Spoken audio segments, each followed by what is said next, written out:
갈릴리 겨자나무교회 교회 여러분 안녕하십니까? 그리고 영상으로 함께 설교 공부에 참여하시는 우리 형제자매 여러분 반갑습니다. 오늘 이제 예언서 강의 10번째 시간입니다. 우리가 이제 아모스를 시작으로 해서 또 호세아를 공부하고 또 지난주까지 이제 미가를 공부했습니다. 이분들이 다 어느 시대에 있는지를 다시 한번 말씀드리면 그 문서로 예언서가 나온 분들과 그 이전 문서 이전 예언자들이면 이제 엘리야나 엘리사 또 그 전에 있는 이제 이런 그 여러 선지자들이 있다면 그분들 이제 문서가 없죠. 근데 이제 문서가 이제 등장한 게 주전 8세기이거든요. 이 아주 중요한 때입니다. 이게 주전 8세기부터 이제 이 예언서들이 등장을 하는데요.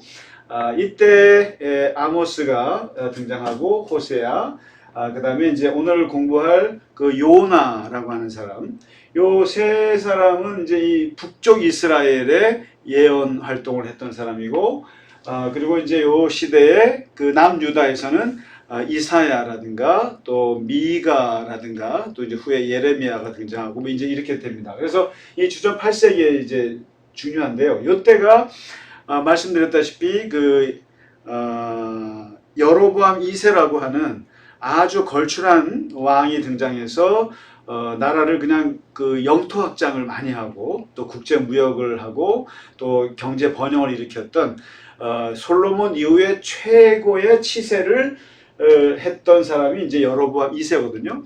바로 그 시대에 등장했던 사람들이 이제 아모스, 호세아인데 특히 이제 아모스나 호세아 같은 경우는 이러한 그 경제적인 번영이나 또 영토 팽창이나 또 이런 그 여로보암이 그런 그 경제적으로 군사적으로 국제적으로 뛰어난 그 통치를 했음에도 불구하고 거기에서 일어나고 있는 부패와 사회적인 문제들 이런 것들을 지적했던 사람이죠. 그걸 비판하고 그 정의가 무너진 사회를 이제 아모스 같은 경우는 비판했다면은 이 요나라고 하는 선지자는 이 성경에 자세히 나와 있지 않습니다만은 매우 이 반대예요. 그러니까 친 여로보암 2세 예언자라고 볼 수 있어요. 그러니까 여로보암 2세가 영토 확장할 때 박수 쳐주고 그리고 더 멀리 영토 확장을 하라고 부추겼던 사람이 요나예요. 그래서 요나는 아모스 같은 그런 입장이 아니고요. 완전히 민족주의자라기보다 더 깊은 국수주의자죠. 그리고 아주 쇄국주의자 같은 사람이 요나입니다. 그래서 오로지 북이스라엘 중심, 이스라엘이 전 세계를 다스리고 이스라엘이 영토 확장을 하고 국제적으로 나라를 다스리는 그런 것들을 부추기고 왕으로 하여금 더 많은 땅을 차지하라고 했던 사람이 요나거든요. 그러니까 이 사람은 철저하게 이 유대 중심, 그러니까 이제 이스라엘 중심적인 사고를 갖고 있는 아주 민족주의, 골수 민족주의자 예언자라고 말할 수 있습니다. 그러니까 이제 아모스나 호세아나 이사야 같은 이런 예언자들하고는 좀 전혀 성격이 좀 다른 사람입니다. 요나가. 그 다음에 이제 이 요나서는요, 보통 다른 예언서들은 전부 다 그 예언자들의 하나님께로부터 받은 말씀을 전하지 않습니까? 그래서 그 예언서 속에 예언자들의 메시지들이 아주 들어가 있죠. 그래서 예언자들의 사상이 있는데 요나서는 요나의 메시지가 하나도 없어요. 딱 한 구절밖에 없어요. 한 구절. 한 구절이 뭐냐면은 너희가 40일 이후에 망한다 이거예요. 한 줄짜리 설교 하나밖에 없습니다.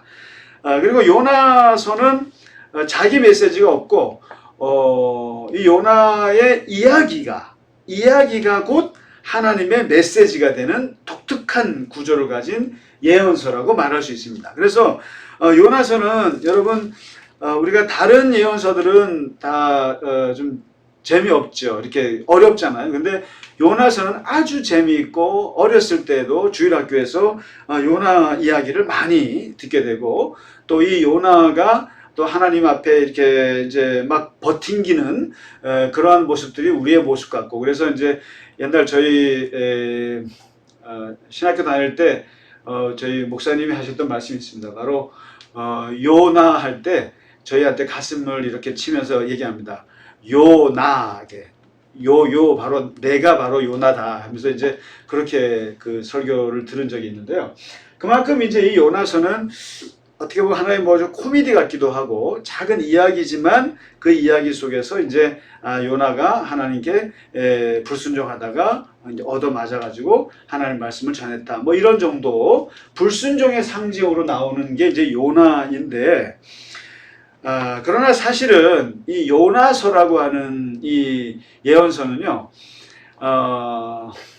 굉장히 위대한 예언서가 됩니다. 이 요나서가 갖고 있는 메시지가요.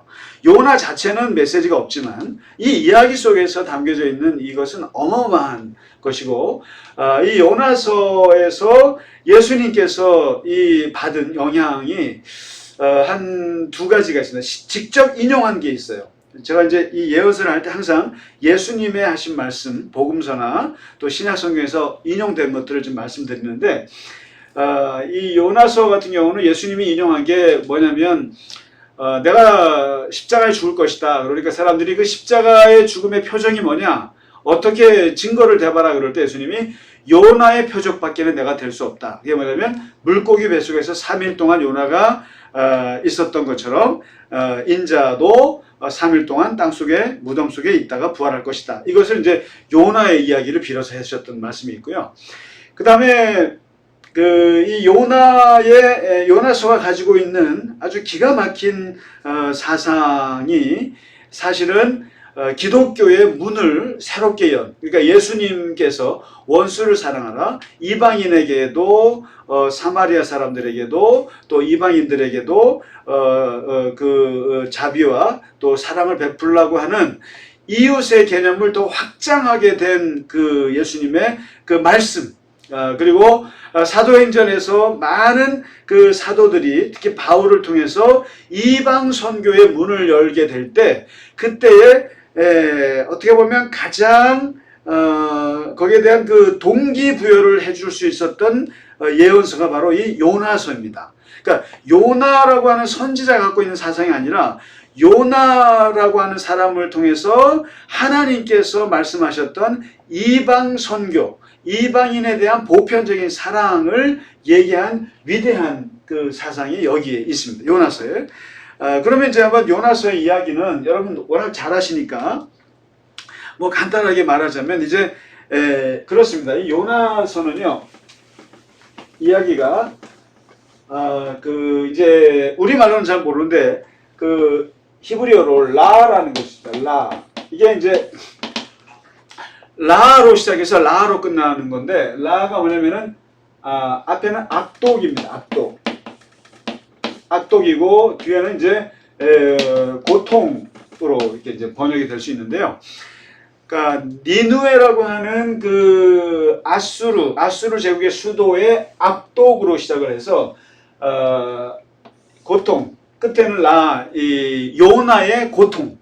요나의 아주 그 머리 아픈 것으로 고통으로 끝나는 것이 이게 이제 앞뒤말이 라 악독으로 시작해서 이제 이 요나의 고통으로 끝나는 아주 그 단어 말장난 같은 건데요. 그렇게 해서 이제 끝나는 이야기인데 이 요나가 하나님의 말씀을 받습니다. 하나님의 말씀을 이제 소명을 받는데 그 소명이 뭐냐면 니느웨로 가서 하나님의 말씀을 전하라는 거예요. 가서 이제 그 심판의 메시지를 전하라고 하는 거거든요. 근데 이제 이 니느웨의 그 메시지를 전하라고 할 때 이게 참 우리가 이게 이해가 안 되는 부분이긴 한데요. 그러니까 요나의 성격상, 요나의 어떻게 보면 이제 그 가치관, 요나의 그런 성격상 요나하고는 전혀 맞지 않는 메시지를 하나님께서 요나에게 던져준 겁니다. 그러니까 요나가 뭐라고 했으면 국수주의자라고 했잖아요. 그다음에 이스라엘 민족주의자예요. 그리고 어떻게 보면 쇄국주의자고 아주 어떻게 보면 극우적인 사람이죠. 극우적인 사람인데 그 극우적인 사람에게 뭘 얘기하냐면 이방인의 중심에 가서 하나님의 심판과 은혜를 전하라고 하는 거예요. 은혜를. 하나님의 사랑을 전파하라는 거예요. 어떻게 보면 이제 그 말을 듣고 이 요나가 내가 잘못 들었나? 내가 하나님 메시지를 잘못 받았나? 몇 번 확인해 봤지만 하나님께서는 니느웨로 가라는 거예요. 근데 니느웨라는 데가 어떤 곳이냐라는 거죠. 여러분 이제 이걸 좀 아셔야 되는데요. 그 이스라엘이 이렇게 있으면 여기 이제 갈릴리가 있고 요단강이 있고 이제 사해가 있잖아요. 이렇게 있으면 이쪽에 이제 북쪽에 이제 그 다메섹에 이제 시리아 지금의 그 있잖아요. 시리아가 있고 그 위에 이쪽 전체 지역 이 지중해 이쪽 지역을 이제 상아시아라고 하는데 이쪽을 520년 동안 그 종주국 역할을 했던 제국이 바로 아수르 제국입니다. 아수르 제국. 그러니까 아시리아라고 하죠.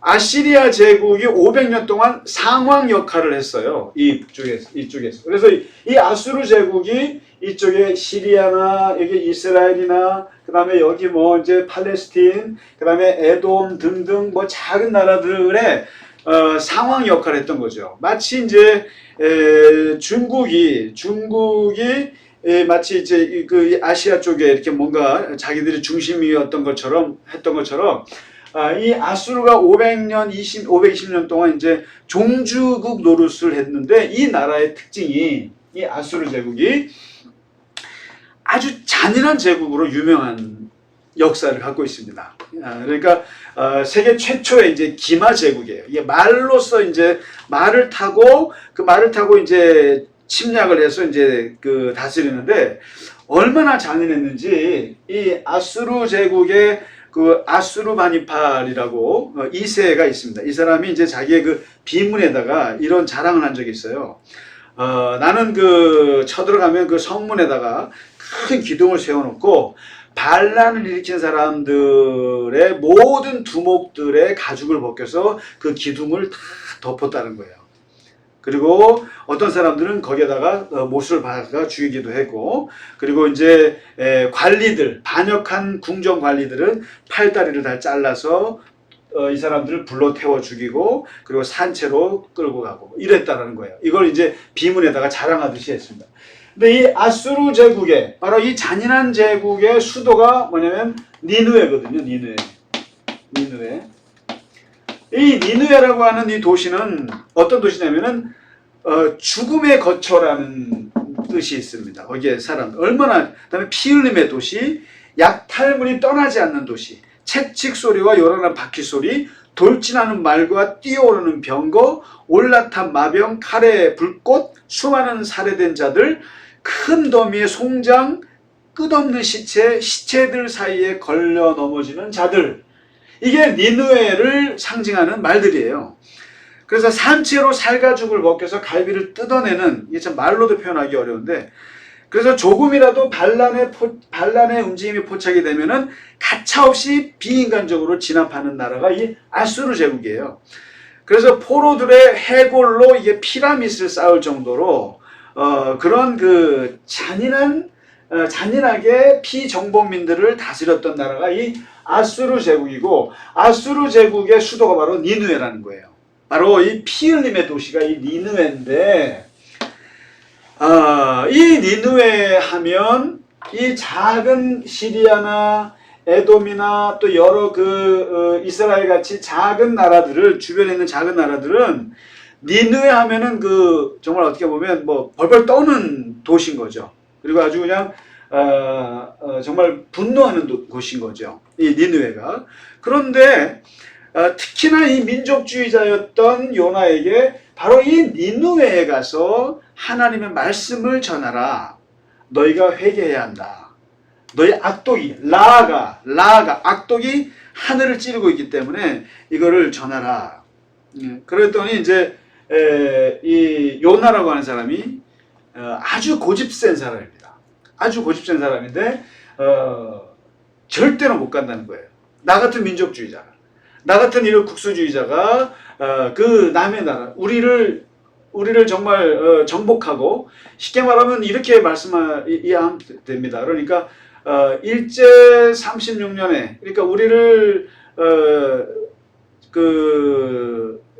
식민지 삼았던, 정말 일본 하면은 정말 치를 떠는 민족주의자인데, 그 사람에게 가서 일본에게 복음을 전하고 하나님의 사랑을 전하고, 너희들도 하나님이 너희를 사랑한다라고 하는 메시지를 전하라라고 한다는 거죠. 이런 나 같은 민족주의, 너무너무 일본인 아주 반일주의자인 나에게 하나님이 그런 메시지를 줬다고 했을 때 그거와 비슷한 거죠. 그래서 실제로 우리나라 많은 일본 선교를 할 때 그런 갈등들이 많이 있었어요, 사실은. 그래서 많은 목사님들이 일본에 가서 복음을 전하라고, 그래서 처음에 굉장히 힘들어 했었습니다. 근데 그때 그 마음을 바꿨던 것들 중에 하나가 이 요나서의 영향이 커요. 근데 이 요나 같은 사람에게 니느웨 가서 복음을 전하라고 하니까 이게 말이 안 되니까 고집을 부리면서 안 갑니다. 그러면서 니느웨 쪽 반대쪽으로 갑니다. 다시 스페인 쪽으로 갑니다. 그래서 이제 나는 배를 타고 도망가는 거죠. 도망가는데 여기서부터 이제 일이 벌어지는 거죠. 어떻게 합니까? 하나님께서 풍랑을 일으키셔서 배가 뒤집어지게 만들어져. 그때 그 선원들이 말이죠. 그 선원들은 이 영문을 알지 못하니까 기도합니다. 막 자신들의 신들에게 기도를 하는데 도대체 이 풍랑이 어디서 왔는가? 제비를 뽑아보자 하고 제비를 딱 뽑았더니 배 밑에서 누워 자고 있던 요나에게 제비가 떨어진 거예요.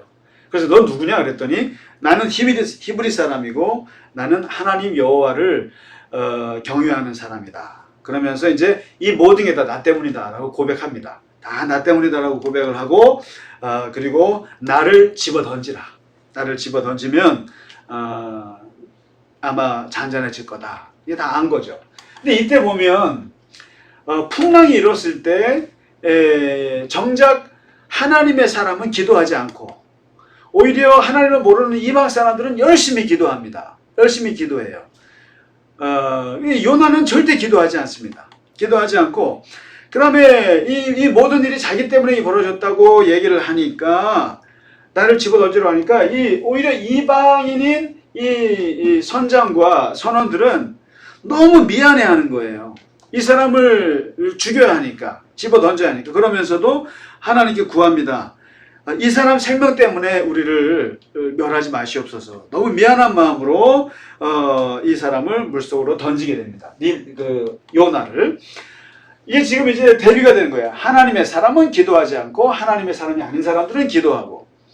오히려 그 다음에 이제 두 번째가 물고기 뱃속으로 들어가지 않습니까? 물고기로 뱃속에 들어가는데 여기서 요나가 3일 동안 물고기 뱃속에서 있으면서 기도를 해요. 근데 우리는 흔히 이 요나가 물고기 뱃속에서 회개 기도를 했다고 생각하는데 아니에요. 자세히 읽어보세요. 회개 기도가 아니에요. 회개 기도가 아니고 이 기도 또한 뭐랄까요, 서원 기도예요. 그리고 그러니까 자기를 내가 여기서 죽지 않겠구나, 하나님께서 나를 죽이지 않겠다라고 하는 판단이 있어서 여기서 하나님께서 나를 이렇게까지 내려서 물고기 뱃속까지 했지만은 그러나 하나님이 나를 살려주셔서 나는 감사하다. 그리고 내가 소원을 갖겠다. 이러면서 하나님께서 나를 구원하셨다. 이런 식의 기도예요. 그래서 이 기도를 철저하게 하나님께서 나에게 니느웨에 가서 복음을 전하고 그들에게 하는 말씀을 전하라고 했던 그 말씀을 내가 받아들이겠습니다. 이방인에게도 하나님의 사랑을 전해야죠. 라고 하는 것을 깨닫고 한 회개가 아니에요. 아니고 그냥 살아난 것에 대한 것만 하나님께 감사하고 서원하는 것 뿐이에요. 그런 기도예요. 그러니까 이 물고기 뱃속에서의 요나가 마치 인생을 확 그냥 전 인생을 바꾼 것처럼 그렇게 생각하시면 안 됩니다. 그냥 살아난 것에 대한 기도일 뿐이었고요. 그러니 다시 말해서 근본적으로 그 이방인에 대한 말씀을 전하라고 하는 거기에 대해서 이 요나가 한 대 얻어 맞아가지고 돌이켰다고 생각하시면 안 되는 겁니다. 이것은 마치 유대인들이 말이죠. 예수님 당시에 이스라엘이 그 수많은 이방으로부터 고난을 받고 전쟁을 당하고 그렇게 환난을 당할 때 이 예언자들이 너희가 회개하고 돌이켜야 한다. 너희가 깨달아야 한다라고 외쳐도 사실은 그때뿐이었어요. 그때뿐이었고 실제로 돌이킨 경우는 없어요. 이스라엘이요. 근본적인 회개를 하지 못했다는 거예요. 마찬가지로 요나도 지금 물고기 뱃속에 들어갔다 그래요. 그 죽음의 공간 아닙니까? 그 공간에서 요나가 마치 회개하고 돌이켰다 천만의 말씀입니다. 그것은 어떻게 할 수 있느냐? 3장에 가보면 알 수 있어요. 3장에 가서 하나님께서 요나를 이제 물고기에 토해내잖아요. 토해내니까 이제는 그러니까 어떻게 보면 반쯤 돌아선 거죠. 복음 니느웨에 가서 말씀을 전하라고 하는 것은 어쩔 수 없는 거예요. 이제 전해야 되는 거예요. 그러나 이제 그러나 정말 온 마음으로 전했느냐 한번 보자고요. 3장에 보면은 다시 한번 이제 3장에서 1장처럼 하나님께서 요나를 부르세요. 두 번째 소명이죠. 두 번째 부르심이 있는데 일어나 저 큰 성은 니느웨로 가서 내가 내게 명한 바를 그들에게 선포하라. 1장에서하고 똑같은 메시지를 주세요. 선포하라. 그 선포가 무엇이냐? 바로 4절에 나옵니다. 4절에. 이 니느웨라고 하는 이 도시는 이제 사흘길을 쭉 걸어가야 되는 큰 도시인데 요나가 어떻게 하냐면은 하루만 걸어갑니다. 하루만 걸어가면서 외치는데 외치는 메시지가 뭐냐면 4절입니다. 40일이 지나면 니느웨가 무너지리라. 이거 아주 기가 막힌 얘기입니다. 40일이 지나면 니느웨가 무너지리라. 요게 바로 유일하게 요나서에 나와 있는 요나의 메시지입니다. 이 예언자의 메시지예요. 40일이 지나면 니느웨가 무너지리라. 한 줄짜리 설교를 하루 동안 쭉 합니다. 이게입니다. 재밌는 거죠. 그러니까 아무것도 없어요. 자기 사상이라고는 없어요. 하나님의 메시지. 망하리라. 그런데 이 메시지 속에서 보통 예언서라고 하는 것은 너희가 망한다, 이러다가 망한다라고 하는 그 메시지에는 뭐가 있어요? 돌이켜라, 회개하라, 그러면 너희가 산다, 하나님이 너희를 구원해 주신다, 너희를 회복시켜 주신다. 이게 두 번째 뒤가 방점이 있는 거 아닙니까? 메시지라는 게. 그런데 요나의 방점은 뭐냐면은 40일 이후에 니느웨가 무너지리라. 무너지리라예요, 진짜. 무너지리라. 너희들이 회개하고 이런 거 없어요. 없고 무너지기만을 바라는 게 요나의 마음입니다. 실제로. 이게. 그러니까 하나님의 회복의 메시지나 구원의 메시지는 사실 요나에게는 없어요. 없는데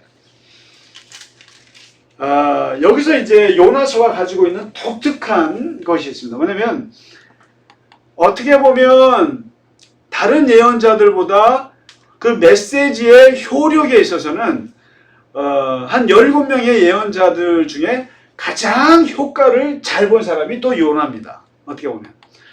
이사야가 몇십 년을 외쳐도 듣지 않았습니다. 예레미야가 아주 평생을 외쳤죠. 아모스가 외쳤어요. 에스겔이 외쳐도 이 말을 듣고 돌이킨 사람들은 없었어요. 그렇게 많은 60장이나 되는 넘게 되는 이사야서가 있어도 이사야가 자기가 한 설교에 효과를 본 적은 거의 없습니다. 실제로 이제 우리 이사야 공부하시면 아시겠습니다만은 아무도 다른 사람이 듣지 않을 거다고 그랬거든요. 실제로 예언자들은 외롭고 고독한 싸움이었거든요. 그런데 유일하게 자기의 메시지에 사람들이 그냥 팍팍팍 넘어간 것이 바로 요나의 메시지입니다. 40일 후에 니느웨가 무너지리라 했더니 지나가는 사람들이 어떻게 하냐면은 금식합니다. 하나님을 믿고 금식하고 난리가 난 겁니다. 난리가 나고 높고 낮은 자를 막론하고 전부 다 베옷을 입고 난리가 난 거예요. 그리고 심지어는 이게 이제 왕에게 들으니까 왕은 어떻게 하냐면은 왕도 보좌에서 일어나서 왕복을 벗고 베옷을 입고 사람들에게 조서를 내려서 짐승이나 소나 양 떼나 할 것 없이 전부 다 금식시키고 있습니다. 금식을. 전부 다. 온 수도가, 온 나라가 전부 다 금식하고 회개하는 회개의 역사가 일어나는. 아마 이렇게 메시지의 효과를 제대로 본 사람은 아마 요나밖에 없을 거예요. 요나밖에 없을 거예요. 그러니까 이게 뭘 말하냐면 하나님의 말씀이라고 하는 것은, 메시지라고 하는 것은 그 전하는 사람의 됨됨이하고는 별 관계가 없어요. 사실은요. 그 사람의 능력하고는 또 별개일 경우가 많습니다. 문제는 그 메시지가 여기에 지금 정성이 담겨 있겠어요? 이거 기도하고 했던 메시지겠어요? 이것을 마치 요나가 엄청나게 오랫동안 갈고 닦은 메시지겠습니까? 아니죠. 무성의 그 자체죠. 40일 이후에 니느웨가 망하리라. 망하리라. 이런 무성의한 메시지인데도 문제는 이 메시지가 사람들에게 부딪혔을 때 엄청난 회개의 바람이 불어올 수 있었던 것은 뭡니까? 하나님께서 니느웨의 그 악독의 그 악함이 하늘을 찌를 때 그 사람들에게도 심각한 위기의식을 준 것이고 그들에게도 하나님의 말씀이 지금 막 떨어지기 직전이었던 거죠. 뭐라도 떨어지면 그들도 확 돌아킬 수 있었던 거기에 그냥 불쏘시의 역할만 한 거죠. 요나가. 그러니까 여러분 이게 참 이게 설교나 어떤 그 메시지도 사실은 그래 저도 늘 그런 걸 경험합니다만은 어떤 분이 돌아가십니다. 또 와서 기도해 주세요. 또 이렇게 뭐 병원에 와달라고 할 때 나의 영적인 상태가 좋을 때를 준비해서 간다. 그거 아닙니다. 그냥 내가 전혀 준비가 되지 않더라도 갔을 때 이미 거기서 준비가 된 거예요.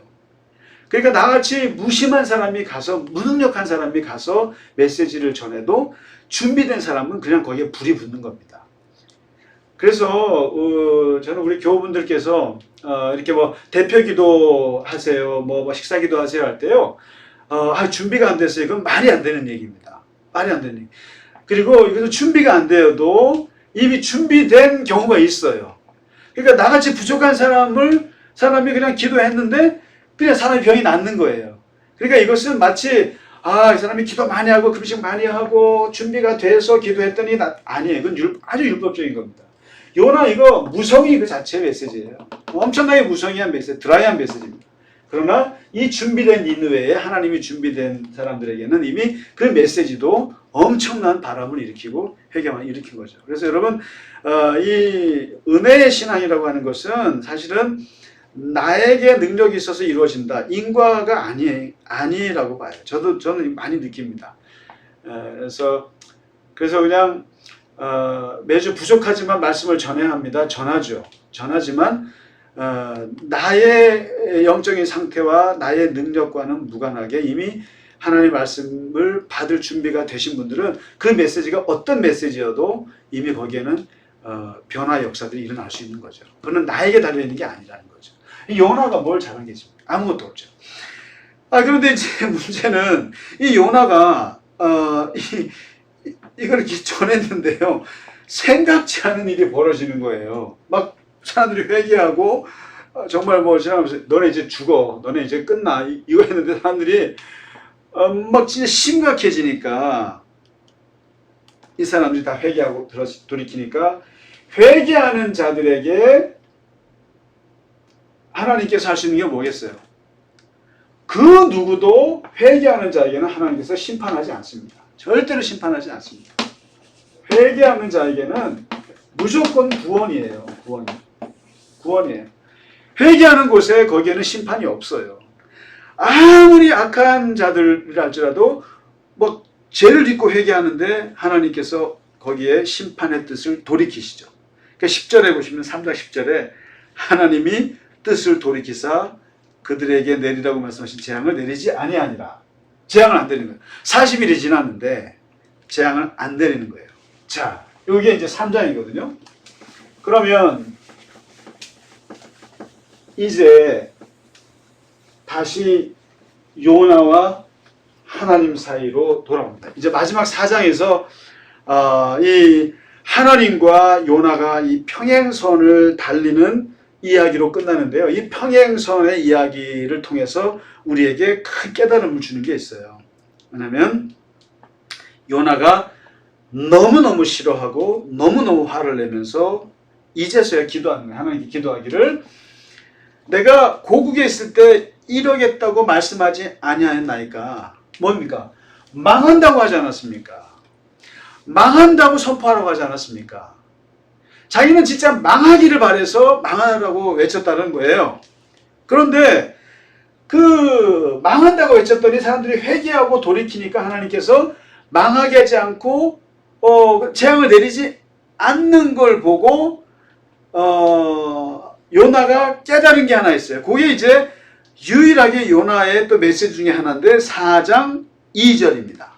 2절. 그 니느웨 사람들의 모습을 보고 요나가 아주 깨달은, 하나님에 대한 새롭게 깨달은 것이 있는데, 그게 바로 주께서는 은혜로우시며, 참 은혜로우시며 자비로우시며 노하기를 더디하시며 인애가 크사, 헤세드가 크사, 헤세드가 크사 뜻을 돌이켜 재앙을 내리지 아니하는 하나님이신 줄을 내가 알았습니다. 이제 깨달았습니다. 나는 그러니까 이제 요나에게는 이러한 하나님의 은혜와 자비와 인애의 하나님의 그러한 그 성품을 몰랐다는 거예요. 그리고 자기는 오로지 심판하시고 멸망케 하시고 진노하시고 그런 하나님만 알고 있었는데, 뜻을 돌이키는 자들에게는, 회개하는 자들에게는 이렇게 하나님께서 은혜와 자비와 인애를 베푸신다는 것을 내가 알았습니다. 그러면 납득을 해야죠. 아, 그렇군요 라고 해야 되는데, 뭐라고 하냐면 그 다음에 보면 요나가 날 죽이세요. 내 생명 거두어가세요. 나 이런 꼴 못 봅니다. 하나님께서 이방인들에게 그 니느웨 얼마나 잔인한 제국입니까? 그 제국에게 우리 형제 자매 다 죽였던 그들에게 은혜요? 자비요? 인애요? 차라리 뭐라고 말하는 사는 것보다 죽는 것이 낫습니다. 날 죽이세요. 나는 그들이 구원받는 꼴을 못 봅니다. 그들이 구원받는 꼴을 못 봅니다. 그때 이제 하나님과의 대화하셔야 돼요. 하나님께서 네가 성내는 것이 옳으냐. 여기서 하나님 첫 번째 말씀, 네가 화내는 것이 옳으냐 말합니다. 그래서 요나가 다시 저기 동쪽으로 갑니다. 니느웨 동쪽으로 가가지고 거기서 초막을 딱 짓고는 어떻게 되나 보거든요. 그러면서 이제 하나님께서 그 더운 날씨에 하나님께서 박넝쿨을 이렇게 위에다 올려줘요. 그늘을 만들어주니까 요나가 좋아합니다. 너무너무 좋아해요. 그냥 시원하거든요.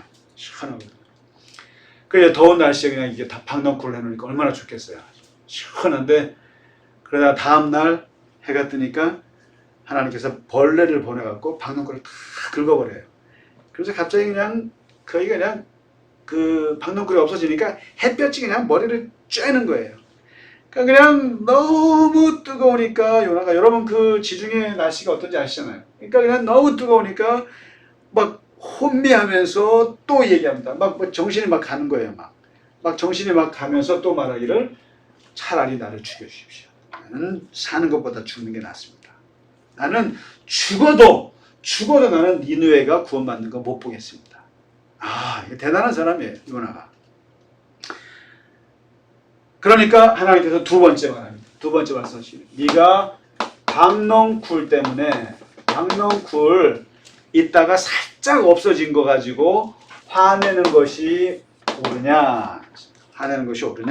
그러니까 뭐라고 말합니까?